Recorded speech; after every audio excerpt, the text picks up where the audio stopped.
ప్రతిధ్వని కార్యక్రమానికి స్వాగతం. మన రోడ్లు రక్తసిక్తం అవుతూ చాలా ఆందోళన కలిగించేటటువంటి నేపథ్యంలో ఈరోజు స్టూడియోలో ముగ్గురు ప్రముఖులతోటి రక్తసిక్తమవుతున్నటువంటి రహదారుల గురించి చర్చించబోతున్నాం. ముందుగా చర్చలోకి వెళ్లే ముందు వారిని పరిచయం చేస్తాను. శ్రీ సిఎల్ఎన్ గాంధీ గారు రవాణా శాఖలో సుదీర్ఘంగా పనిచేస్తున్నటువంటి అధికారి. ప్రస్తుతం వారు ఆ సంస్థ జాయింట్ కమిషనర్గా బాధ్యతలు నిర్వహిస్తున్నారు. శ్రీ ఎంవి కృష్ణారావు గారు Andhra Pradesh road safety authority member సెక్రటరీగా బాధ్యతలు నిర్వహిస్తున్నారు. వీరు అడిషనల్ డీజీపీ, రోడ్డు ప్రమాదాలని ప్రత్యేకంగా అధ్యయనం చేసినటువంటి నిపుణులు.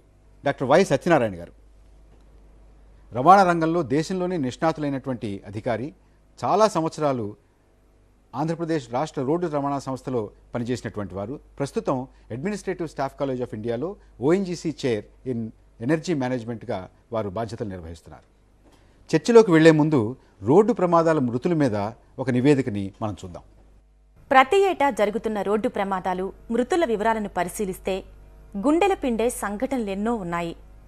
ఈ ప్రమాదాల్లో కుటుంబ సభ్యులు మొత్తం విగత జీవులైన సందర్భాలు అనేకం ఉన్నాయి. వివరాల్లోకి వెళ్తే మన రాష్ట్రంలో 2001 సంవత్సరంలో 28,902 ప్రమాదాలు జరగ్గా 8,248 మంది మృత్యువు పాలయ్యారు. ఈ సంఘటనలలో 37,931 మంది క్షతగాత్రులయ్యారు. 2002లో ఈ సంఖ్య మరింత పెరిగింది. మొత్తం 34,138 ప్రమాదాలు జరిగాయి. 9,523 మంది మృతి చెందగా 46,808 మంది గాయాల పాలయ్యారు. 2003లో 34,826 రోడ్డు ప్రమాదాలు సంభవించగా 9,679 మంది మృతి చెందారు. 47,477 మంది గాయాలతో ఆసుపత్రిలో చేరారు.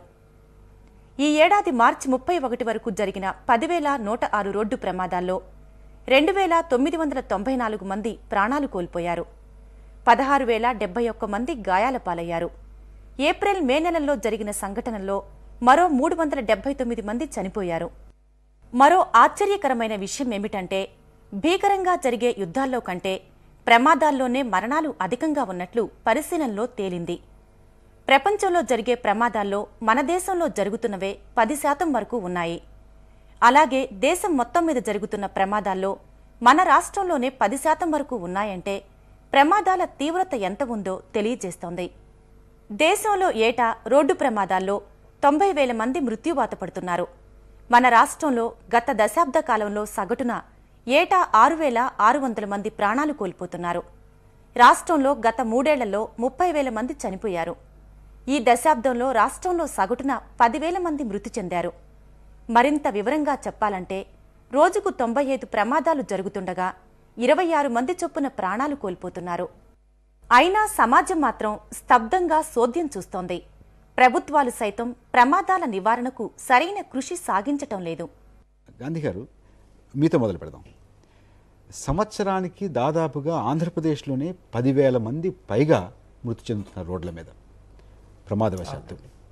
అంటే ఇంత ఆందోళన కలిగించేటటువంటి సంఖ్యలో జనం మృతి చెందుతూ ఉంటే ప్రభుత్వం నుంచి, రాష్ట్ర రోడ్డు రవాణా సంస్థ నుంచి, రాష్ట్ర రోడ్డు సేఫ్టీ అథారిటీ నుంచి, అలాగే రవాణా శాఖ నుంచి ఏ రకమైనటువంటి చర్యలు తీసుకుని దీన్ని మనం అరికట్టాలి అనేటటువంటిది ఒకటి. రెండవది, అంతకన్నా ముఖ్యంగా ఎందుచేత ఇంత పెద్ద సంఖ్యలో మనకి రోడ్డు ప్రమాదాలు జరుగుతున్నాయి? ఈ జరుగుతున్న ఎక్కువ ప్రమాదాలు రాత్రి సమయాల్లో, అంటే డ్రైవర్ యొక్క ఫ్యాటిక్, నిద్రలేమి తనం, అలసట. మనం డ్రైవర్ను కూడా ఒక యంత్రంలాగానే చూస్తున్నామే తప్పితే డ్రైవరు కూడా మనిషేను. అతగాడు ఒక జీతానికి పనిచేసే ఉద్యోగి, అతడికి కూడాను వర్కింగ్ అవర్స్ ఉంటాయి. వర్కింగ్ అవర్స్లో 8 గంటలు పని చేయాల్సి వచ్చినా అరగంట సేపు అతనికి విశ్రాంతి ఇవ్వాలి, రాత్రి పడుకోవడానికి తగినంత సమయం ఇవ్వాలి అనేటటువంటి స్పృహ మనలో లోపిస్తుంది. కృష్ణరావు గారు, ప్రధానమైనటువంటి కారణాలు ఏమిటి? ప్రధానమైన కారణాలు ఏమిటంటే ఇప్పుడు మనకు ఉన్న రోడ్ల యొక్క సర్ఫేస్ బాగా ఉండడము. మనకు ఇంతకుముందు కేవలం అంబాసిడర్ కారు లేక ఫియట్ కారే ఉండేది. అది 60 కిలోమీటర్లు దాటితే అది డ్రైవర్ తెలిసిపోయేది, ఇక ఇంతకంటే వెళ్ళదు అని. ఇప్పుడు మనకు 37 రకాల వరల్డ్ క్లాస్ బళ్ళు ఆంధ్రప్రదేశ్లో లభ్యమవుతున్నాయి. అందులో చాలా మట్టుకు యావరేజ్ స్పీడ్ 100-120 కిలోమీటర్స్ వెళుతున్నాయి. డ్రైవర్కి ఎటువంటి తను గొప్ప స్పీడ్లో వెళుతున్న అనుమానం లేకుండా. సో రోడ్ ఇంప్రూవ్మెంట్ అయింది, సర్ఫేస్ పెంపోయింది, రోడ్ వైడ్గా అయ్యాయి, ఈ పవర్ అది ఇంజిన్స్ పెరుగుతున్నాయి. జనం యొక్క పేస్ ఆఫ్ లైఫే కొంచెం స్పీడ్ ఎక్కువైపోయింది. ఎవరైనా సరే తొందరగా చేరిపోదాం గమ్యస్థానం. ఒకప్పుడు ఇక్కడి నుంచి విజయవాడ వెళ్ళాలంటే ఖచ్చితంగా వాళ్ళు మెంటల్గా ఒక 6 గంటలు అసెస్ చేసుకునేవారు. ఇప్పుడు 6 గంటల్లో వెళ్ళి వచ్చేవాళ్ళంటే వాడి స్నేహితులు నవ్వుతున్నారు. 6 గంటలు ఎందుకయ్యా బాబు, మొన్న నేను 3:30 గంటలో వచ్చానంటాడు. అంటే తొందరగా చేరుకోవడము అదొక మనకు గొప్ప అచీవ్మెంట్ లాగా ఫీల్ అవుతున్నాం. ప్రొఫెసర్ సత్యనారాయణ గారు, ప్రధానంగా ఇంత ఎక్కువ సంఖ్యలో మన రాష్ట్రంలో రోడ్డు ప్రమాదాలు జరగడానికి ఏమిటి కారణం? ఏప్రిల్ 7ని వరల్డ్ హెల్త్ ఆర్గనైజేషన్ వాళ్ళు కూడా ఈ రోడ్ సేఫ్టీ డే అని అబ్జర్వ్ చేశారు. చేసినప్పుడు కూడా నేను వాళ్ళతోటి వరల్డ్ హెల్త్ ఆర్గనైజేషన్లో కూడా ఒక పేపర్ మన ఆంధ్రప్రదేశ్ మీద ప్రజెంట్ చేయడం జరిగింది. వాళ్ళు ఏమంటారంటే వరల్డ్ హెల్త్ ఆర్గనైజేషన్ వాళ్ళు బేసిక్గా accidents are not accidental, they are entirely within our control అంటారు. సో మన కాన్సెప్ట్ మారాలి అన్నది వరల్డ్ హెల్త్ ఆర్గనైజేషన్ ఇప్పుడు పెట్టింది. ఈ సంవత్సరం వాళ్ళ మోటో అది, accidents are within our control and we should control them అని. తర్వాత మా అధ్యయనంలో వచ్చింది ఏంటంటే బేసిక్గా డ్రైవర్కి అవగాహన లోపంతో జరుగుతుంది. అవగాహన లోపం చాలా కేసుల్లో వచ్చింది మేము స్టడీ చేసిన దాంట్లో. రెండోది మన కృష్ణారావు గారు చెప్పినట్టు ఓవర్ స్పీడింగ్ ఒకటి ఎక్కువైపోయింది. ఇప్పుడు మన స్టడీలో ఏమొచ్చిందంటే 1% మనం స్పీడ్ తగ్గిస్తే 2-3% యాక్సిడెంట్స్ తగ్గుతాయని వచ్చింది. ఇప్పుడు ఈ నేషనల్ హైవేస్ ఈ స్పీడ్ వచ్చిన తర్వాత స్పీడ్ కెమెరాలు, స్పీడ్ గన్స్ అని వచ్చేసినాయి. అవి చాలా చౌకగా దొరుకుతున్నాయి. ఇప్పుడు నేను అమెరికాలో లాస్ట్ టైం వెళ్ళినప్పుడు నన్ను ఎక్కడికో తీసుకెళ్తుంటే కాలిఫోర్నియాలో అతను 60 కిలోమీటర్లు దాటి 10 కిలోమీటర్లు వెళ్ళగానే ఇమీడియట్గా పోలీసు వాళ్ళు వచ్చి మమ్మల్ని అరెస్ట్ చేశారు. అటువంటి స్పీడ్ కెమెరాస్, స్పీడ్ గన్స్ మన దగ్గర పెట్టాలి. అది మా అధ్యయనంలో వచ్చింది ఏంటంటే డ్రంక్ అండ్ డ్రైవింగ్ బాగా ఎక్కువైపోయింది. గాంధీ గారు, డ్రైవింగ్ సరైనటువంటి పరీక్ష లేకుండా డ్రైవింగ్ చేసేటువంటి అవకాశాన్ని మనం రోడ్ల మీద కల్పిస్తున్నాం. ప్రభాకర్ గారు, డ్రైవింగ్ లైసెన్స్ అన్నది ఒక లీగల్ ఇన్స్ట్రుమెంట్, ఒక కాగితం మాత్రమే. Neither it సర్టిఫైస్ that the driver is a very capable driver, నార్ అతనికి డ్రైవింగ్ లైసెన్స్ లేనంత మాత్రాన అతను అసలు డ్రైవింగ్ రాదు అనుకోవటానికి కానీ దానికి దీనికి సంబంధం లేని విషయం. ఇప్పుడు మనకు కనుక యాక్సిడెంట్స్ కనుక ఒకసారి అనలైజ్ చేసుకుంటే డ్రైవింగ్లో అనుభవం ఉన్న వాళ్ళు మాత్రమే ఈ ప్రమాదాలకు ఎక్కువ కారణం అవుతున్నారే తప్పితే డ్రైవింగ్ లైసెన్సు ఏదో తప్పు మార్గంలో తీసుకునో మార్గంలోనో తీసుకుని రోడ్డు మీదకి వచ్చి ప్రమాదానికి గురయ్యే శాతం తక్కువ. అంటే అలా అని చెప్పి డ్రైవింగ్ లైసెన్స్ వ్యవస్థని సక్రమంగా ఉంది అనో లేకపోతే దాన్ని అలా ఉన్నా పర్లేదు అని సమర్థిస్తున్నాను అనుకోకండి. నా పాయింట్ ఏమిటంటే ఇందాక మన కృష్ణరావు గారు చాలా కరెక్ట్గా చెప్పారు, సత్యనారాయణ గారు కూడా దాన్ని టచ్ చేశారు. ఈరోజు రోడ్ల పరిస్థితి బాగా మెరుగుపడింది. స్వర్ణ చతుర్భుజ అనండి, లేకపోతే మన రాష్ట్ర ప్రభుత్వం తీసుకుంటున్న ఇన్వెస్ట్మెంట్ అనండి, రోడ్లు ఆపోజిట్ లేన్స్ రోడ్స్ వచ్చేసి రోడ్ల పరిస్థితి బాగా మెరుగుపడింది. అలాగే ఇందాక సార్ చెప్పినట్టుగా 37 రకాల హై టెక్నాలజీ వాహనాలు రోడ్డు మీదకి వచ్చినాయి. డ్రైవర్కి పర్సెప్షన్, రియాక్షన్ టైం ఉంటుందండి. అంటే ఒక 60 కిలోమీటర్ల స్పీడ్లో పెడుతుంటే అతడు ఎదుటున్నటువంటి ప్రమాదాన్ని పసికట్టి అతడు రియాక్ట్ అవ్వడానికి కొంత మినిమం డిస్టెన్స్ కావాలి. అదే 120 కిలోమీటర్లు 100 కిలోమీటర్ స్పీడ్లో పోతే by the time he realises that there is an accident, he is already hitting that vehicle. Krishna Rao గారు, దీనికి కారణాలు చాలా ఉన్నాయండి. ఇలాంటి డిస్కషన్ పెట్టినందుకు ఈటీవీ వారికి మీకు అభినందన. ఎందుకంటే ఇదే రాష్ట్రంలో ఒకవేళ 10,000 మంది మర్డర్ అయిపోతుంటే ప్రజలు ఎంత గగ్గోలు పెట్టుండేవాళ్ళు. కానీ 10,000 మంది ప్రతి సంవత్సరం చచ్చిపోతున్న ఈ ప్రమాదాల్లో పెద్ద పట్టించుకోవటం లేదు. ఏదో ఇప్పుడు ఈ ఛానల్స్ అవి వచ్చాయి కాబట్టి ఏదో మనకు ఇలాంటి పెడుతున్నారు. ఇప్పటికీ కూడా ప్రింట్ మీడియా అంత తగు రీతిలో స్పందిస్తుందని అనుకోవటం లేదు. సమాజం కూడా అంత సీరియస్గా దీన్ని తీసుకోవటం లేదు. కానీ ఈ యొక్క అఫెక్టెడ్ ఫ్యామిలీస్కి ఆ head of the family murder కాబడ్డా రోడ్ యాక్సిడెంట్లో చనిపోయిన బాధ ఒకటే, లాస్ ఒకటే. సో ఇప్పుడు మన సమాజం ముఖ్యంగా అందరూ కూడా నాట్ ఓన్లీ ప్రభుత్వం ఒకటే కాకుండా అందరూ కూడాను దీనికి ఇవ్వాల్సిన ప్రాధాన్యత ఇవ్వాలి. ఈ భారతదేశంలో 26 రాష్ట్రాల్లో ఆంధ్రప్రదేశే మొట్టమొదటి రాష్ట్రం ఈ రోడ్ సేఫ్టీ అథారిటీ అంటూ ఒకటి పెట్టడం. సరే, ఆ అథారిటీకి పెద్ద టీత్ లేదు, it has not been very effective, గత 2 ఏళ్లుగా ఉన్నా ఏమీ చేయలేదని వేరే దాని కారణాలు ఎన్నో ఉంటాయి. బట్ ఏమైనా మన వాళ్ళు 1998 నుంచి కూడా ఆంధ్రప్రదేశ్ ప్రభుత్వం దీని మీద దృష్టి సారిస్తోంది. అంటే రోడ్ సేఫ్టీ అథారిటీని పెట్టి వారికి ఒక బాధ్యత అప్పగించి వారిని అధ్యయనం చేయమని, దీన్ని నివారించేందుకు చర్యలు తీసుకునేటందుకు ప్రభుత్వానికి సూచనలు ఇవ్వనంటే తగ్గాల్సింది పోయి పెరగడం అనేటువంటిది ఆందోళన కలిగించేటువంటి ఈ విషయం. మధ్య సుప్రీంకోర్టు జడ్జిమెంట్ ఇచ్చింది ప్రభాకర్ గారు, చారిత్రాత్మక జడ్జిమెంట్. ఒకవేళ రోడ్డు ప్రమాదం జరిగినప్పుడు డ్రైవర్కు లైసెన్స్ లేకపోయినప్పటికీ ఆ బండి యజమాని ఆ నష్టపోయిన వ్యక్తికి కానీ లేకపోతే మరణించిన వ్యక్తికి కానీ పరిహారం ఇవ్వవలసిందేను అని. దీని యాడ్వర్స్ ఎఫెక్ట్ ఏమవుతుందంటే ప్రీమియం పెరిగిపోయింది విపరీతంగా. ఇన్సూరెన్స్ ప్రీమియం పెరిగింది, ఆస్తి నష్టం. అందులోని ఇప్పుడు కోర్టులు మన మోటారు వాహనాల చట్ట క్రితం ఆ ప్రమాదంలో మరణించిన వారికి కానీ గాయపడిన వారికి కానీ ఇచ్చేటటువంటి నష్టపరిహారానికి లిమిట్ లేదు. అంటే ఎంత నష్టం జరుగుతుంది అనేది కనుక మనం బేరీ చేసుకుంటే సరైన చర్యలు కనుక ఇందాక మీరు అన్నట్టుగా రోడ్డు ప్రమాదాలను అరికట్టడంలో కానీ తగ్గించడం కానీ సరైన చర్యలు తీసుకుంటే గ్రాస్ నేషనల్ ప్రోడక్ట్లో వీ కెన్ సేవ్ అబౌట్ 7%. అంత నష్టం కలుగుతుంది. ప్రొఫెసర్ సత్యనారాయణ గారు, ఇప్పుడు మీరు కరెక్ట్ క్వశ్చన్ అడిగారు గాంధీ గారిని. మనం ఏదైనా ఒక డ్రైవర్ని రోడ్డు మీద పంపించే ముందు అతను సరిగ్గా చేయగలడా లేదా అన్నది మనం జడ్జ్ చేయగలమా అన్నది. టెక్నాలజీ ఇంప్రూవ్ అయింది. యాక్చువల్గా సైకోమెట్రిక్ అనాలిసిస్ అని వచ్చింది. ఇప్పుడు అమెరికా లైసెన్స్ కావాలంటే మన సైకోమెట్రిక్ అనాలిసిస్ ముందు పెడతారు, సిమ్యులేటర్ మీద కూర్చోబెడతారు. దాంట్లో బ్రేక్ రియాక్షన్ టైం ఎంత, గ్లేర్ మన మీద వేసి ఆ గ్లేర్కి మనం ఎంత తొందరగా రియాక్ట్ అవుతున్నామా, మళ్ళీ ఆ గ్లేర్ నుంచి మళ్ళీ ఎంత నార్మల్ కండిషన్కి వచ్చి మళ్ళీ మనకు ఎంతసేపు పడుతుంది, ఈ పెరిఫరల్ విజన్ ఎట్లా ఉంది, ఈ ఓవర్టేకింగ్ కేపబిలిటీ ఎట్లా ఉంది అన్నది మన సిమ్యులేటర్ మీద మన డ్రైవ్ చేయమంటారు. ఎయిర్ప్లేన్ సిమ్యులేటర్ లాంటిది ఎగ్జాక్ట్లీ సిమ్యులేటర్ ఒక 15 లక్షలు అవుద్ది. ఇండియాలో చాలామంది చేస్తున్నారు. సిమ్యులేటర్ మీరు టెస్ట్ చేసిన తర్వాత మనం ఓవర్టేకింగ్ చేస్తూ 2-3 యాక్సిడెంట్స్ చేస్తే మిస్టేక్స్ చెప్పి మళ్ళీ ప్రిపేర్ అయ్యామంటారు. మన యాక్చువల్ ఫీల్డ్లో కూడా చేరు.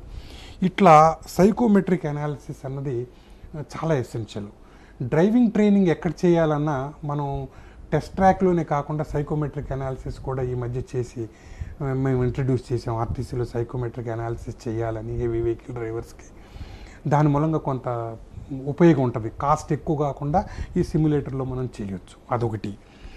రెండోది నేను ఏమనుకుంటున్నానంటే, ఇప్పుడు ఇన్ని జరిగినా మన యాక్సిడెంట్స్ చూసుకుంటే డ్రైవర్ ఫెటీగ్ కూడా చాలా వస్తుంది. ఇప్పుడు మొన్న ఒంగోలు దగ్గర 17 మంది చచ్చిపోయిన దాంట్లో ఒక కారణం ఏం చెప్పారంటే డ్రైవర్ ఫెటీగు, 17 మంది సూమోలో ఎక్కారని.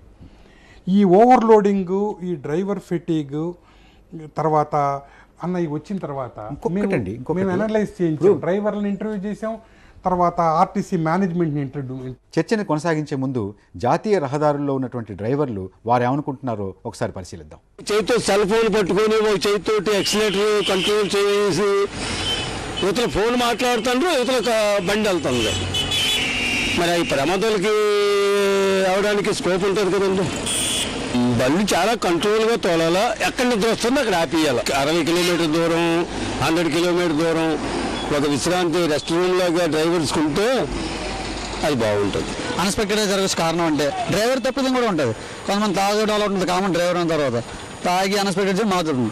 ఒకసారి అనుకోకుండా అవతల వచ్చి మా మీద కూడా ఎక్కేసేది ఉంటుంది. రాత్రి లోడ్ అవుతుంది బండి, సాయంత్రం 6 గంటలకి. తెల్లవారిని మార్కెట్ కాయగూర కావాలి, టమాటా కావాలి.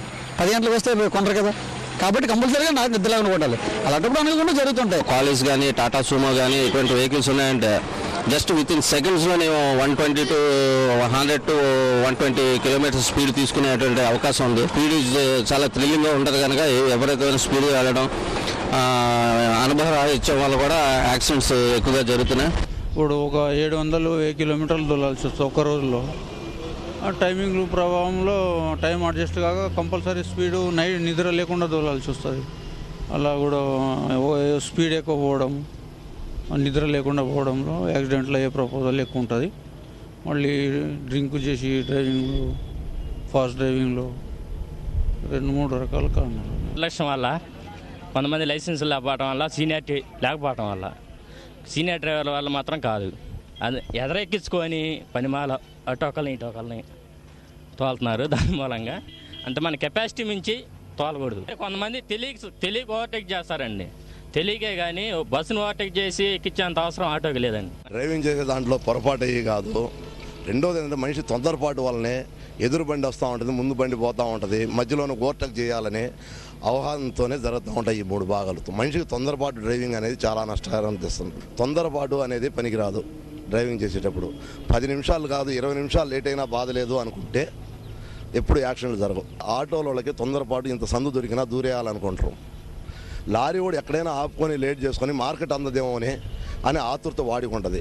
ఇప్పుడు బస్సుల్లో అయినా ప్రయాణం చేసే ప్యాసింజర్లు కూడా ఇక్కడ మాయమైపోయి అక్కడ తేలేటట్టుగా ఫాస్ట్గా వెళ్ళిపోవాలనే ఉదాహరణతో ఉంటాడు. ఒక్కో డ్రైవర్ ఒక్కో మెంటాలిటీతో ఉంటాడు.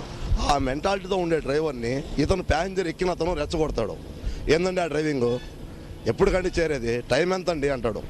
ఈ మాటలు అనేటప్పటికి ఈ డ్రైవరు ఏదో ఒక విధంగా మనసు మార్చుకొని ఆవేశంగా దూరడం, ఎదురుచ్చి అతను స్లో కాకపోవడం, ఇట్టాటిల్లో యాక్సిడెంట్ జరిగేదానికి అవకాశం. Multiple use of the road, multiple users of the road, అది కూడా ఒకసారి మనం దృష్టిలో పెట్టుకోవాల్సిన. సైకిళ్ళు కూడా మీకు హైవేస్ వెళ్తున్నాయి. ఏ పాశ్చాత్య దేశంలోనూ కూడా స్లో మూవింగ్ వెహికల్స్ ని హైవేస్ మీద కొద్ది రోజుల తర్వాత ఈ ప్రాబ్లం పోద్దండి. ఇప్పుడు సర్వీస్ రోడ్స్ అనేవి తయారు చేస్తున్నారు. ఇప్పుడు సర్వీస్ రోడ్స్ ముందు 2 లేన్స్ వేశారు. సర్వీస్ రోడ్స్ చాలా చోట్ల ఇంకా వేయలేదు. వేయకపోయేటప్పటికి సర్వీస్ రోడ్స్ వేసినప్పుడు ఈ స్లో మూవింగ్ వెహికల్స్ తమరు అన్నట్టుగా బళ్ళు, ఈ సైకిళ్ళు, ఇటువంటి మనుషులు ప్యాసింజర్ నడిచేవాళ్ళు వీళ్ళంతా ఆ సర్వీస్ రోడ్స్లో నడవటం మొదలుపెట్టినప్పుడు ఈ కొంత యాక్సిడెంట్ రేట్ తగ్గొచ్చు. మనకి నేషనల్ హైవే లాంటి ఊళ్ళల్లో నుంచి వెళ్ళిపోతున్నాయి. తణుకు తీసుకోండి, లేకపోతే విజయవాడ తీసుకోండి. ఈ పెదకాకాని అనే ఊరిలో ఈ స్వర్ణ చతుర్భుజ రోడ్డు వచ్చింది. ఆ కాకాని అనే గ్రామం ఒక 200-300 ఏళ్ల నుంచి ఉంది. ఆ గ్రామంలో ఇళ్ళన్నీ ఒక సైడ్ ఉన్నాయి, పొలాలు ఇంకో సైడ్ ఉన్నాయి. ప్రతిరోజు వీళ్ళు ఆ స్వర్ణ చతుర్భుజి నేషనల్ హైవే 4 లేన్ రోడ్డుని దాటి పొలాలకు వెళ్ళాలి. అక్కడ వాళ్ళ యొక్క గేదెలను వాటిని పాలు పితుక్కుని ఒక్కోసారి తెచ్చుకోవాలి. ఇలా గేదెలే ఇటు క్రాస్ అవుతాయి. మనుషులు కూడా వాళ్ళ పొలానికి 2 సార్లు రోజుకి వెళ్ళొస్తారు. వీళ్ళందరి కోసం ఒక ఫుట్ ఓవర్ బ్రిడ్జ్ కూడా లేదు. వాళ్ళు ఆ యొక్క పెదకాకాని యొక్క గ్రామంలో ఉన్న జీవన వ్యవస్థను చిన్నభిన్నం చేస్తారు. అంటే మల్టిపుల్ యూజర్స్ ని మనం తగ్గించాల్సిన ఏదైనా బైపాస్ వేసో లేకపోతే పైన వేసో చేయాలి. అంటే రోడ్డు మీద వాహనాలు వేగంగా వెళ్ళేటటువంటి రోడ్డు మీద ఆ వేగాన్ని అకస్మాత్తుగా తగ్గించేటటువంటి ప్రయత్నం డ్రైవర్ చేస్తే చాలా ప్రమాదాలు జరిగేటటువంటి అవకాశం ఉంది. మా చిన్నప్పుడు బెంచ్ సర్కిల్ అని విజయవాడలో ఉండేది. బెంచ్ సర్కిల్ నుంచి గోల్డ్ స్పాట్ బైపాస్ రోడ్, అది లాయలా కాలేజ్ ముందు నుంచి వెళ్ళేది. అది కాస్త అప్పుడు విజయవాడకు the heart the road city అయిపోయింది. అలాగే గాజువాక నుంచి మద్దిలపాలెం వరకు విశాఖపట్నంలో ఒక బైపాస్ రోడ్ అని వేశారు. అది ఇప్పుడు that is the heart of Visakhapatnam. ఇప్పుడు ఈ స్వర్ణ చతుర్భుజి దాంట్లోంచి వెళ్ళిపోతుంది. ఇంకో విశ్లేషణ కూడా ఉంది ప్రభాకర్ గారు. కాస్ట్ ఆఫ్ ట్రాన్స్పోర్టేషన్ పెరిగేసరికి ప్రజలు ఆల్టర్నేటివ్ ట్రాన్స్పోర్ట్స్లో వెళ్తున్నారు. లారీలో ప్రయాణాలు, ట్రాక్టర్లో ప్రయాణాలు. ఇందాక టాటా సుమో నిన్న జరిగిన ప్రమాదం 17 మంది. ఏంటంటే కాస్ట్ ఆఫ్ ట్రాన్స్పోర్ట్ పెరిగింది. మన దేశంలో కానీ మన రాష్ట్రంలో కానీ ఫ్యూయల్ కాస్ట్ ఎక్కువ. మన రాష్ట్రంలోకి వస్తేనేమో ఆర్టీసీ తగినంత అది మనం ప్రచారం ఇవ్వలేదు, తగినంత ప్రోత్సాహం ఇవ్వలేదు. దాంతో ప్రజలు వాళ్ళ యొక్క ప్రయాణ ఖర్చులు తగ్గించుకోవడం కోసం గ్రామీణ ప్రాంతాల్లో కూలీలు అనండి, లేకపోతే గ్రామీణ ప్రాంతాల నుంచి ప్రయాణం చేసే ప్రజలు అనండి, లేకపోతే పట్టణాల్లో కూడాను ఆర్టీసీ బస్సు కాస్ట్ అనుకుంటున్న ప్రజలు అనుకోనండి, they are seeking an alternative transport. Satyanarayana garu, road ప్రమాదాలు విపరీతంగా జరుగుతున్నాయి. ప్రభుత్వం, transport department, road safety authority, డ్రైవర్లు, యజమానులు ఇంతమంది ఉన్నా ఎందుచేత అసలు తగ్గుముఖం పట్టట్లేదు? ఇప్పుడు అసలు ఫస్ట్ బేసిక్గా మనం ఇది చాలా క్లోజ్గా అధ్యయనం చేయాలి. ఇప్పుడు ఆర్టీసీ మేనేజ్మెంట్ని, ఎంప్లాయీస్ని మేము పిలిచినప్పుడు వాళ్ళు అగ్రి అయ్యారు. ఇంక్రీజ్ ఇన్ 2 వీలర్ పాపులేషను సంవత్సరానికి 1,20,000 పాపులేషన్ రావటం మూలంగా పెరుగుతుంది. ఆల్రెడీ చాలా ఎక్కువగా ఉన్నాయి, అందుకోసం దాటింది, అందుకోసం అవుతున్నాయి. రెండోది ఏంటంటే సెల్ ఫోన్లు పెట్టుకుంటున్నారు ఈ టూ వీలర్లు. మనకు లేని నిబంధన లేదు, మనకు లేనటువంటి విధానం లేదు. ఇందాక కృష్ణరావు గారు చెప్పారు, చాలా సమగ్రమైనటువంటి విధానం మనకు ఉంది. ఎందుకు మనం అమలు చేయలేకపోతున్నాం? క్లుప్తంగా చట్టంలో హెల్మెట్ ధరించడం కంపల్సరీ. మనం ఈ రోజు కూడా అమలు పరచలేకపోయాం.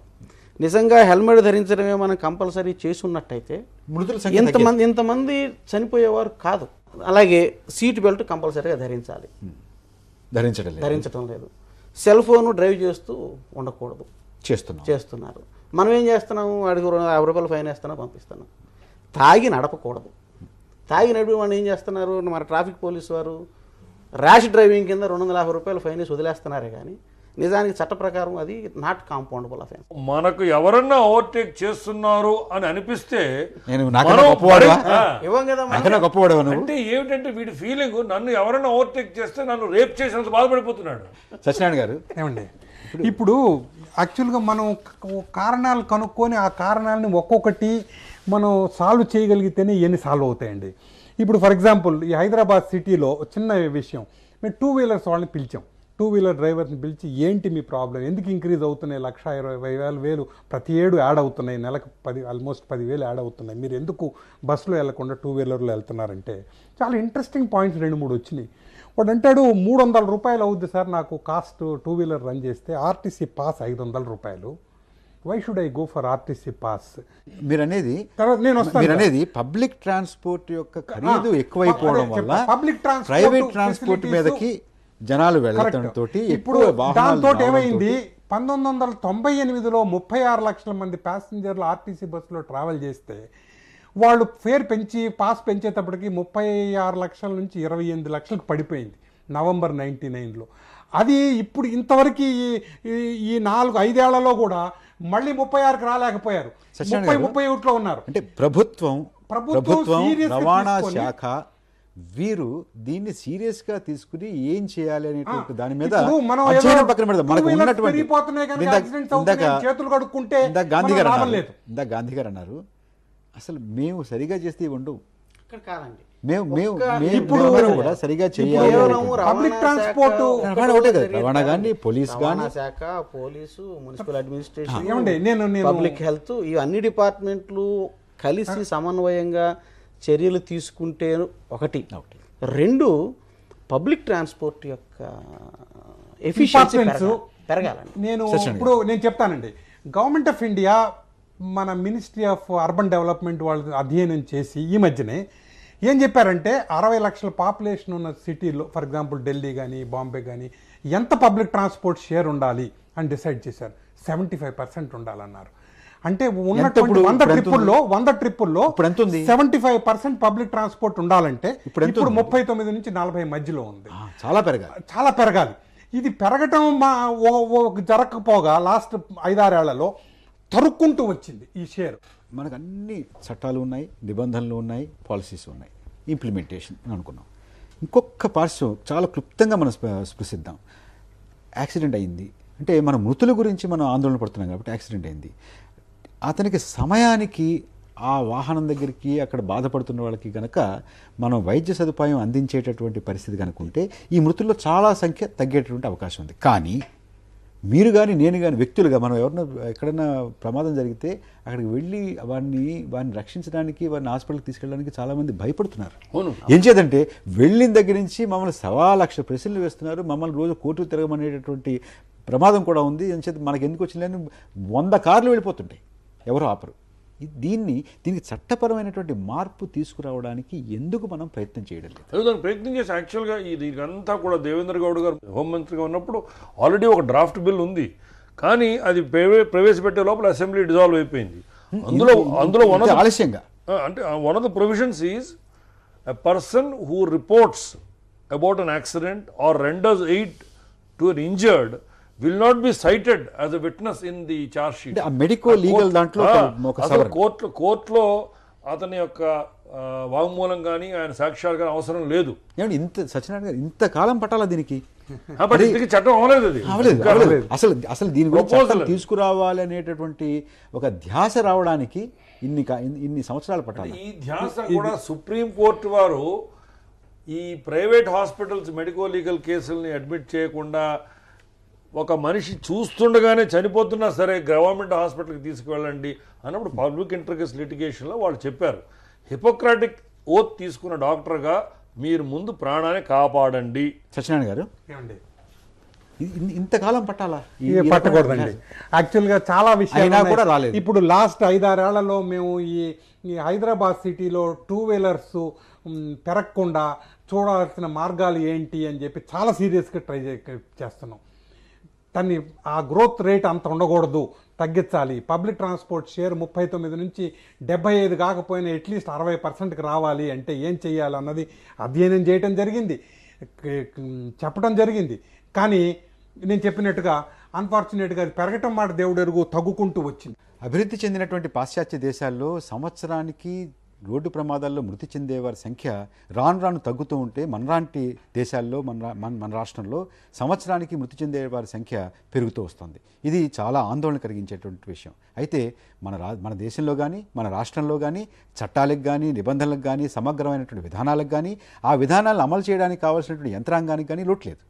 కానీ యంత్రాంగం కానీ ఈ విధానాల్ని అమలు చేసేటటువంటి స్థితిలో ఇవాళ లేదు. దీన్ని బాగా మెరుగుపరచాల్సినటువంటి అవసరం ఉంది. మృతుల సంఖ్య తగ్గాల్సినటువంటి అవసరం ఉంది. అంతేకాకుండా రోడ్డు ప్రమాదాల్లో మృతి చెందేటటువంటి వారిని అప్పటికప్పుడు మనం గనక సహాయం అందించేటటువంటి పరిస్థితిని కలిగించి, ఆ వెసులుబాటు కలిగించి మెడికో లీగల్ కేసుల్లో సహాయం చేసినటువంటి వారిని కోర్టుల చుట్టూ తిప్పకుండా, వారిని కూడా అందులో ఒక సాక్షులుగా ఇరికించకుండా ఉంటే చాలామంది మృతి చెందకుండా ఉండేటటువంటి అవకాశం, సత్వరమైనటువంటి వైద్య సదుపాయాన్ని అందుకునేటువంటి అవకాశం కలుగుతుందని చెప్పి ఇవాళ మన స్టూడియోకి వచ్చినటువంటి ప్రముఖులు వారికి మనకు చెప్పడం జరిగింది.